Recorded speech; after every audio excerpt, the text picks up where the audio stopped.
Merci d'être avec nous, mesdames et messieurs. Nous allons recevoir maintenant quelqu'un qui était en plein cœur, en plein dans le Maolid, du côté de la mosquée d'Atoban, jusqu'à 3 h du matin. Mais cela ne l'empêche pas d'être avec nous ce matin. Monsieur Siakam, notre monsieur digital. Avec lui, nous allons parler d'Internet et des objets et usages. Jingle.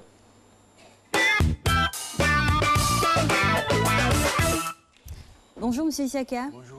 Et bienvenue. Et puis merci en tout cas pour la solidarité.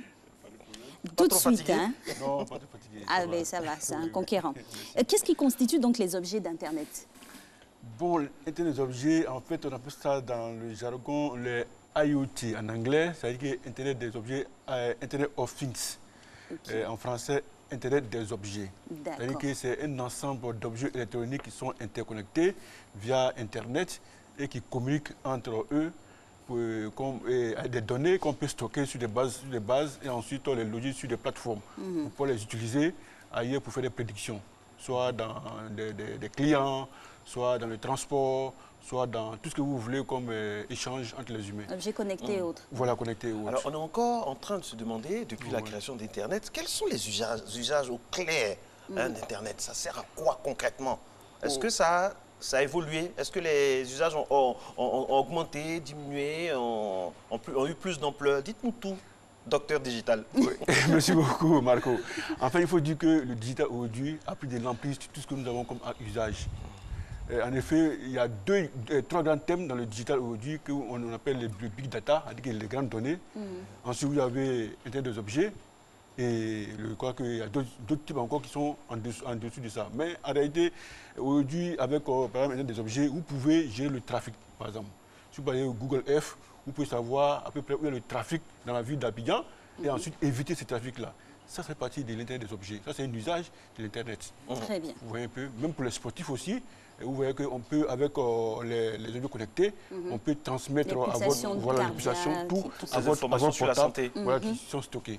Ensuite, dans le transport, on peut contrôler même des citernes de carburant qui quittent les bases à distance pour les suivre. Ça fait partie des objets. Prendre aussi les commandes d'un véhicule, c'est dangereux aussi, hein, parce qu'il y a le revers. Oui, tout à fait. Le revers, c'est vrai, mais en réalité, aujourd'hui, ils sont en train d'améliorer. Mais à un moment donné, vous n'avez plus de chauffeur dans les voitures. C'est parti aussi des objets. Parce que derrière des objets, il y a ce qu'on appelle l'intelligence artificielle, qui permet de piloter des avions ou des voitures sans chauffeur ou sans pilote de façon automatique. Là, on avait une image tout à l'heure qui nous montre un peu... Voilà, ça c'est une ville connectée par exemple. Wow. Ah. Voilà, c'est une ville connectée. Elle est connectée. Voilà, connectée. C'est Abidjan, ça. Ça, c'est Abidjan dans quelques temps, là. Allez, on croise les doigts. On rêve, on rêve. Oui. Tout à fait. Et ça, c'est la ville connectée. Et en général, ça peut permettre aussi de contrôler l'atmosphère. Par exemple, oui, vous pouvez passer, en fait, derrière les objets, il y a des capteurs. Oui, et ces capteurs permettent de capter la température ambiante. Le taux de pollution. De pollution et tout le reste. Donc, du coup, on les rapatrie dans une base de données qu'on peut traiter et faire des prédictions du climat. Ce serait une solution pour lutter contre le réchauffement? Tout à fait, c'est une solution. C'est très utile actuellement pour le changement climatique, pour contrôler le climat et dire aux gens, ne fais pas ça, ne fais pas ceci. Et voilà. À la vérité, M. Siaka, à la vérité, c'est que Internet est aujourd'hui une arme, mais il faut savoir s'en utiliser à bon escient. Tout à fait, c'est une vraie arme et on peut l'utiliser dans le bon sens comme dans le mauvais sens. Absolument. Voilà, donc en tout cas, c'est une arme qui peut nous aider vraiment à rendre notre vie quotidienne assez acceptable et bien.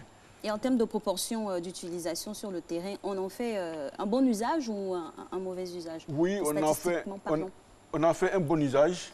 Seulement que les objets, comme je l'ai dit, en fait, ça fournit beaucoup de données sur les personnes. Par exemple, lorsque vous avez quelqu'un qui est malade et qui doit prendre ses médicaments, avec des équipements connectés, on peut contrôler ses prises de médicaments. On a cette image qui va venir maintenant grâce au bon soin de Soro Félicité. Alors là, qu'est-ce qu'on peut faire comme commentaire? Ici, c'est le compteur, vous voyez qu'en dessous, il y a des objets connectés. Ensuite, ça passe par un réseau Internet.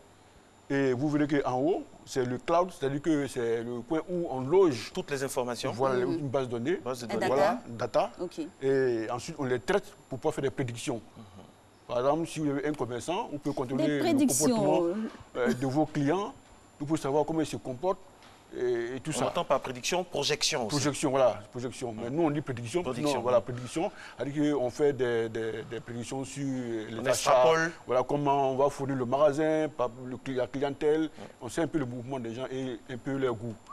À ce propos, est-ce que ce procédé, il est totalement légal? Parce que on rentre dans l'intimité des gens, on les épie à la limite.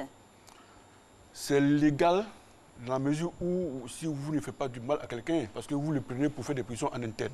Même les banques le font, tout le monde le fait parce que... Ce procédé a été utilisé, par exemple, il aurait été utilisé aux États-Unis pour influencer un vote et tout ça. Oui, c'était utilisé, c'était par rapport à Facebook où... Comme il y a des garde-fous quand même. Il y a des garde-fous. La loi, comme on le dit, la loi a toujours prévu certaines choses. C'est-à-dire qu'il y a les données à caractère personnel sont vraiment contrôlées par chez nous, ces garde-fous-là sont respectés? Chez nous, c'est respecté. C'est garanti, hein? C'est garanti. D'accord. Au quotidien, c'est respecté? C'est respecté au quotidien.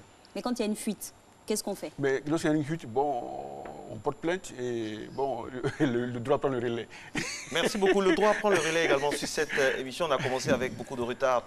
On est désolé de laisser maintenant notre Isaac Siaka, le maître du digital sur RT1 Matin Bonheur. Merci beaucoup.